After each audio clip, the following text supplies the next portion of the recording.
আসসালামু আলাইকুম ওয়া রাহমাতুল্লাহি ওয়া বারাকাতুহু। এমন কিছু পরিভাষা আছে যেগুলো পরিভাষা আমরা মুখে বলি এবং শুনি, কিন্তু অনেকেই আমরা তার প্রকৃত অর্থ জানি না। এক নম্বর হলো মুমিন। মুমিন হলো যার মধ্যে ঈমান আছে, তাকে মুমিন বলা হয়।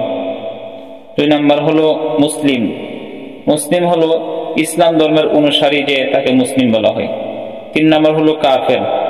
কাফের হলো যেসব বিষয়ের প্রতি ঈমান রাখতে হয় সেগুলোর অস্বীকারীকে কাফের বলা হয়। চার নম্বর হলো মুশরিক। মুশরিক বলা হয় যে আল্লাহর সত্তা গুণাবলী এবং তার ইবাদত কাউকে অংশীদার বানায়। পাঁচ নম্বর হলো মুনাফিক। আর মুনাফিক বলা হয় যে মুখে ঈমান প্রকাশ করে ও প্রকাশ্য ইসলাম গ্রহণ করে, অন্তরে কুফর লালন করে। ছয় নম্বর হলো মুরতাদ। মুরতাদ বলা হয় ইসলাম ধর্মের অনুসারী কোনো ব্যক্তি ইসলাম ধর্ম পরিত্যাগ করলে কিংবা ঈমান পরিপন্থী কোনো কাজ করলে তাকে মুরতাদ বলা হয়। সাত নম্বর বলা হয় নাস্তিক। নাস্তিক হলো যে আল্লাহ ও পরকালের বিশ্বাস করে না। আট নম্বর হলো ফাসিক। আর ফাসিক বলা হয় প্রকাশ্যে যে ব্যক্তি গুনাহে কবিরার মধ্যে লিপ্ত।